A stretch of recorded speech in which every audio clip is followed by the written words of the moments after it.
Hi అండి. మనం ఇప్పుడు క్యారెట్ హల్వా చేసుకుందాం. దీనికోసం పావు కిలో క్యారెట్ సాల్ట్ వాటర్లో శుభ్రంగా కడిగి చెక్కి సన్నగా తరిగి ఇప్పుడు ఇవి గ్యాస్ మీద కొంచెం వాటర్ పోసి క్యారెట్ ముక్కలేసి అవి బాయిల్ అయిన తర్వాత ఒక కప్పు చక్కెర వేసానండి. ఇప్పుడు 2 స్పూన్లు కార్న్ఫ్లోర్ వేసుకుందాం.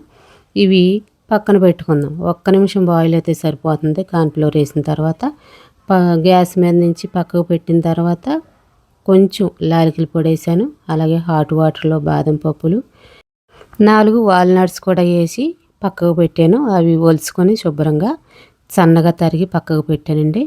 వేరే బౌల్లో 1 స్పూను నెయ్యి వేసుకొని కిస్మిస్, బాదం పప్పు, వాల్నట్స్, జీడిపప్పు అన్నీ వేసి ఫ్రై చేసుకుని పక్కకు పెట్టుకున్న తర్వాత అదే బౌల్లో మనము మిక్సీ పట్టి తెచ్చుకున్న ఈ మిశ్రమాన్ని వేసుకొని సన్న మంట మీద మనం చక్కగా దగ్గరకు వచ్చే వరకు బాయిల్ చేసుకోవాలండి. ఇప్పుడు మనం పక్కకు పెట్టుకున్న జీడిపప్పులన్నీ వేసాను.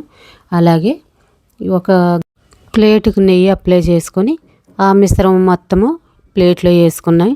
ఒక అరగంట ఫ్రిడ్జ్లో పెడితే చక్కగా రెడీ అయిపోయిందండి.